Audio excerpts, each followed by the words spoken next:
अगर कोई ये समझता है कि रूसी सदर पुतिन का बयान ऐसे ही आ गया था नबी करीम सल्लल्लाहु अलैहि वसल्लम की शान के हवाले से, तो ये ऐसे ही नहीं आ गया था। इसके पीछे पाकिस्तान के वज़ीर-ए-आज़म इमरान खान साहब की 3.5 साला मेहनत है और कोशिश है। उन्होंने तमाम आलमी फोरम्स के ऊपर जिस तरह से इस्लामोफोबिया पे बात की, जिस तरह से नबी करीम सल्लल्लाहु अलैहि वसल्लम की शान, उनकी नामूस पर बात की। मेरा नहीं ख्याल कि पाकिस्तान की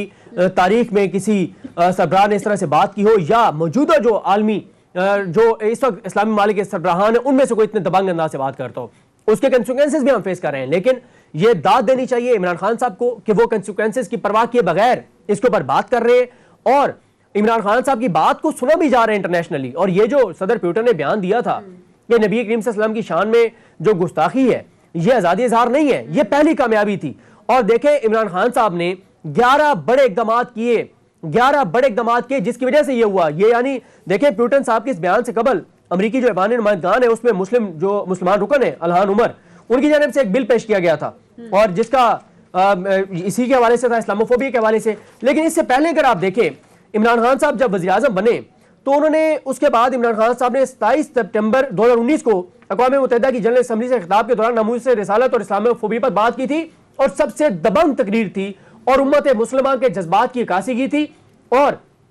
पाकिस्तान का सर फख्र से बुलंद हुआ था इस्लामी दुनिया के अंदर कि कोई तो मुसलमान रहनुमा है जो इतने दबंग तरीके से, जो इतनी जुर्रत के साथ इस्लामोफोबिया और नबी करीम सल्लल्लाहु अलैहि वसल्लम की शान के हवाले से बात कर रहा है। फिर इमरान खान साहब ने जो है 25 सितंबर 2020 को अक़वाम मुत्तहिदा की जनरल असम्बली से खिताब किया और फिर इस्लामोफोबिया का मसला उठाया और उन्होंने यह भी कहा था इमरान खान साहब ने कि अक़वाम मुत्तहिदा की जनरल असम्बली इस्लामोफोबिया से लड़ने के लिए एक इंटरनेशनल डे का ऐलान करे, यह भी मुतालबा किया था। फिर इमरान खान साहब ने 24 सितंबर 2021 को फिर अक़वाम मुत्तहिदा में खिताब किया और जो खिताबात में जो पॉइंट्स थे वो स्क्रीन पर इस वक्त जो चल रहे हैं वहां आप देख सकते हैं कि इमरान खान साहब ने कब कब क्या क्या कहा। फिर इसी तरह से नवंबर 2020 में शंघाई ताउन तंजीम के रियासती सरबराहों के इजलास से खिताब में भी इमरान खान साहब ने इस्लामोफोबिया का मसला उठाया था। 28 अक्टूबर 2020 को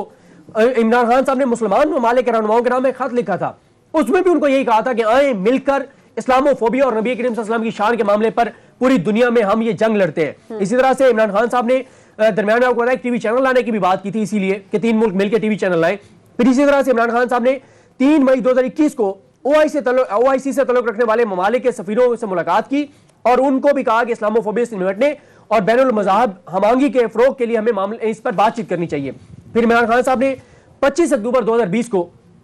फेसबुक के मालिक को खत लिखा था और उसमें भी उन्होंने इस्लामोफोबिया पर पाबंदी किया, मुतालबा किया था। 11 जून 2021 को इमरान खान साहब ने कैनेडियन जो ब्रॉडकास्टिंग कॉर्पोरेशन है उसको इंटरव्यू दिया। फिर एक इंटरव्यूज की तो लंबी लिस्ट है जिसमें उन्होंने किस किस जगह पे क्या इंटरव्यू में कहा और इसी तरह से किन किन जगहों पे उन्होंने आर्टिकल्स लिखे, हर जगह पे इस्लामोफोबिया का मसला उन्होंने उठाया, नबी करीम सल्लल्लाहु अलैहि वसल्लम की शान का मामला उठाया। और फिर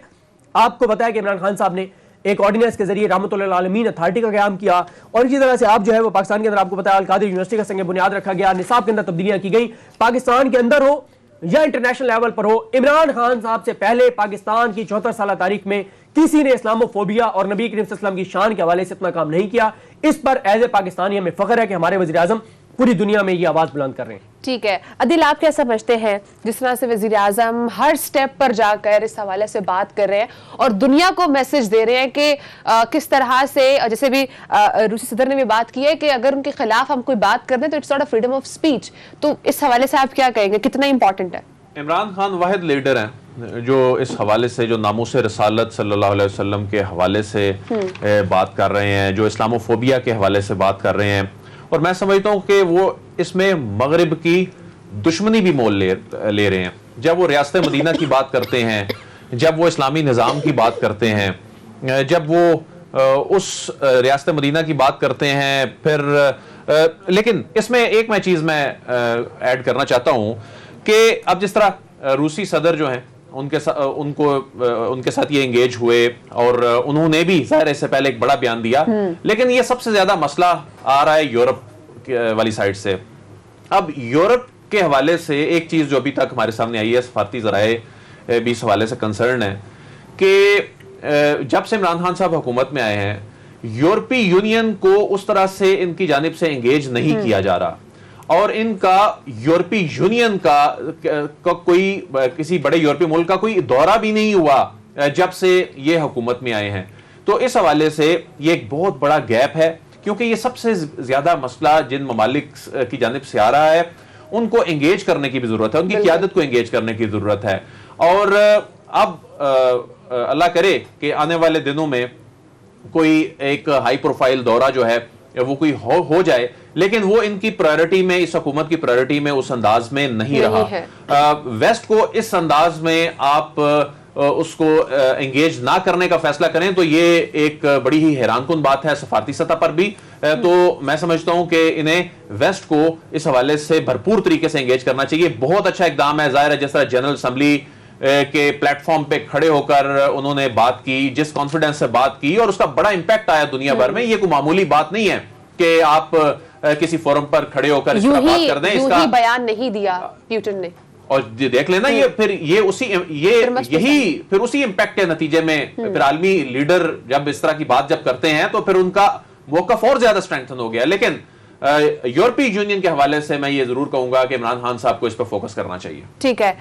सिद्दीक आप क्या समझते हैं? लास्ट 1 मिनट में चाहूंगी इस पे बात कर लें कि ऐसे कौन से पॉइंट्स हैं या ऐसी कौन सी चीजें हैं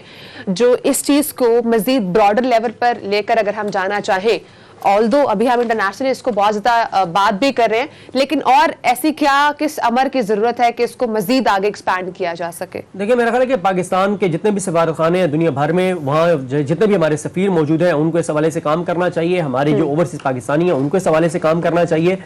देखें, जब एक आपके पास मौसर आवाज़ मौजूद है इमरान खान साहब जैसी, कि देखें इमरान खान साहब के ट्विटर का इंपैक्ट आप देखेंगे, वो ट्वीट करते हैं, पूरा इंटरनेशनल मीडिया जो है उसको कवरेज देता है। और इमरान खान साहब जो आलमी ज़मीर पर दस्तक दे रहे थे पिछले 3.5 साल से, मैं समझता हूँ उसमें पहले ये बड़ी कामयाबी है कि एक गैर मुस्लिम लीडर की जानिब से, प्यूटन की जानिब से बयान आना, ये मैं समझता हूँ कि बहुत सारे ऐसे पॉइंट्स हैं जिन पे भी और भी जरूरत है कि हम निसाब में या कम्युनिकेशन गैप को रिफिल करें। टाइम खत्म हो चुका है नाज़रीन, इंशाल्लाह इस पर डिटेल भी बात करेंगे। इंशाल्लाह आपसे कल मुलाकात होगी, अपना ख्याल रखिएगा, अल्लाह हाफ़िज़।